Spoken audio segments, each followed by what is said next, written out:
Good morning, dear students. Today I am going to teach you the second poem of our poetry section, The Laburnum Top by Ted Hughes.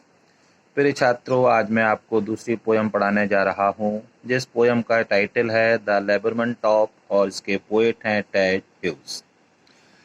लेबरमन का मतलब होता है अमलतास का पेड़। जैसा कि आपने देखा होगा, यह एक तरह से जंगली पेड़ होता है।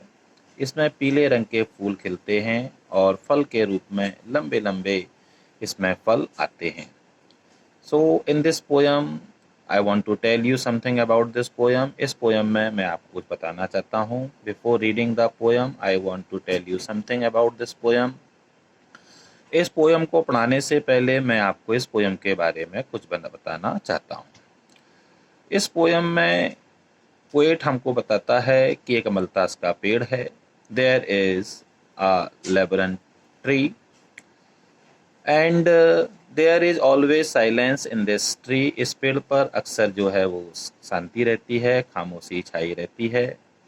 But excuse me, but generally there is noise. अचानक क्या होता है, पेड़ पर एक शोर सा उत्पन्न होता है।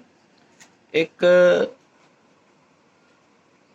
आपके गोल्ड फिंच जो वर्ड होती है, एक ऐसी चिड़िया जो मीठी आवाज में गीत गाती है। It comes on the tree, पेड़ पर आती है। And when it has a nest on the tree, और इसका इस पेड़ पर एक घोंसला है। In which its young ones are living, जिसमें इसके छोटे छोटे से बच्चे रह रहे हैं। Always there is a silence in the tree, हमेशा उस पेड़ पर शांति रहती है, खामोशी रहती है।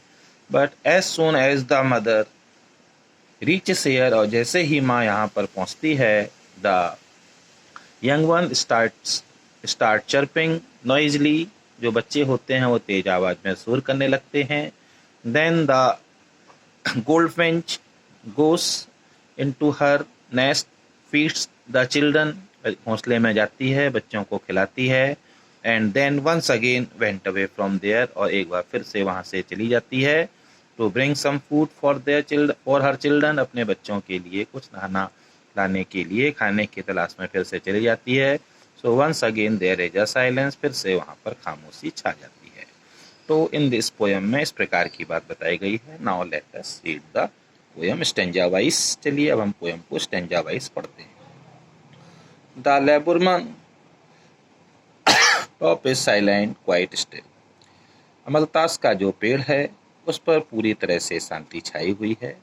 In the afternoon yellow September sunlight, सितंबर के महीने में सूर्य के प्रकाश में दोपहर के समय। आ few leaves yellowing all it's seeds fallen, इसमें केवल कुछ ही पीली पत्तियां बची हैं और इसमें लगे जो फल हैं वो नीचे गिर चुके हैं।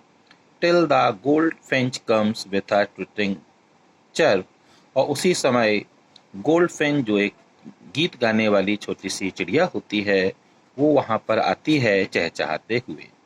अ suddenness a startlement at a branch end, और जैसे ही वो आकर एक पेड़ की शाखा के किनारे पर बैठती है, अचानक पेड़ पर एक अजीब सा शोर, अजीब सी चरचराहट, अजीब सी पक्षियों के उस पक्षी के बच्चे की जो चहचहाने की आवाजें होती हैं वो आने लगती हैं। अचानक ही जिस पेड़ पर खामोशी छाई होती है वहां पर शोर उत्पन्न हो जाता है। एक हड़बड़ाहट, एक शोर, एक पक्षियों का चहचहाना प्रारंभ हो जाता है। Then sleek as a lizard and alert and abrupt, she enters the thickness and a machine starts up. Bull और यह जो पक्षी है, गोल्डफिन जो चिड़िया है, यह धीरे से अपने रंग को बदलते हुए धीरे से चुपचाप अपने घोंसले की ओर बढ़ती है। She enters the thickness and a machine starts up, और उसने जो घोंसला है वो घनी पत्तियों के बीच में बनाया हुआ है, और जैसे ही वो अपने घोंसले के नजदीक पहुंचती है वैसे ही मानो कि उसके बच्चों का इंजन चालू हो जाता है, अर्थात उसको देखते ही उसके बच्चे जो हैं वो प्रसन्न हो जाते हैं, चहचहाने लगते हैं। Of chitterings and tremor of wings and trillings, और अचानक उस पेड़ पर, अचानक घोंसले में, अचानक उस पेड़ पर, अचानक उस शाखा पर घनी पत्तियों के बीच पक्षी के बच्चों की चहचहाट की आवाज़ शुरू हो जाती है, पंखों के फड़फड़ाने की आवाज़ शुरू हो जाती है। The whole tree trembles and thrills, और पूरे पेड़ जो होता है उसकी पत्तियां जो हैं, शाखाएं जो हैं वो हिलने लगती हैं और वहां पर एक रोमांच उत्पन्न हो जाता है। Stanza number 3, see it is the engine of our family, और अर्थात जैसे ही गोल्डफिंच चिड़िया उस पेड़ पर आती है, अपने बच्चों के पास जाती है, उस पेड़ का इंजन जो है वो प्रारंभ हो जाता है, अर्थात उस पेड़ पर कुछ हलचल जो है शुरू हो जाती है। Stanza number 3, she stokes it full then flies out to a branch and, वो अपने बच्चों को भर पेट भोजन खिलाती है, उसके बाद वह वहां से उड़कर पेड़ की शाखा पर आ जाती है। शोइंग हर बियर्ड फेस आइडेंटिटी मास्क, उसके बाद वह अपना पूरा चेहरा दिखाती है, अपना पूरा शरीर दिखाती है जिस पर रंगीन धारियां बनी होती हैं। Then with airy delicate whistle chirp whispering she launches away towards the infinite, और उसके बाद फिर से चहचहाते हुए वो वहां से कहीं दूर अनंत की ओर उड़ जाती है।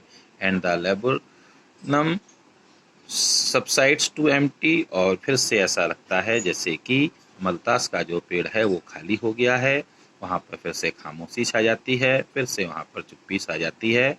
अर्थात इस पेड़ की जो पूरी कहानी है वो उस जब वो अपने जब चिड़िया अपने बच्चों के लिए भोजन लेकर आती है, तब इस पेड़ पर कुछ चहचहाट, कुछ जैसे जीवंत सा माहौल नजर आता है, और अन्यथा जिस समय वो चिड़िया यहाँ पर नहीं रहती है, अपने बच्चों के लिए खाना लेने के लिए गई होती है, उस समय इस पेड़ पर खामोशी छाई रहती है। तो dear students, in this poem, the poet has told us about the word goldfinch and its family. How does it feed its family? How does it secure its family? And what happens when it comes on the tree? And what happens when it flies to bring some food for her children? So, dear students, this is the end of this poem. Please read this poem once and twice and read it. Try to understand the meaning of the poem, and you will then understand it easily.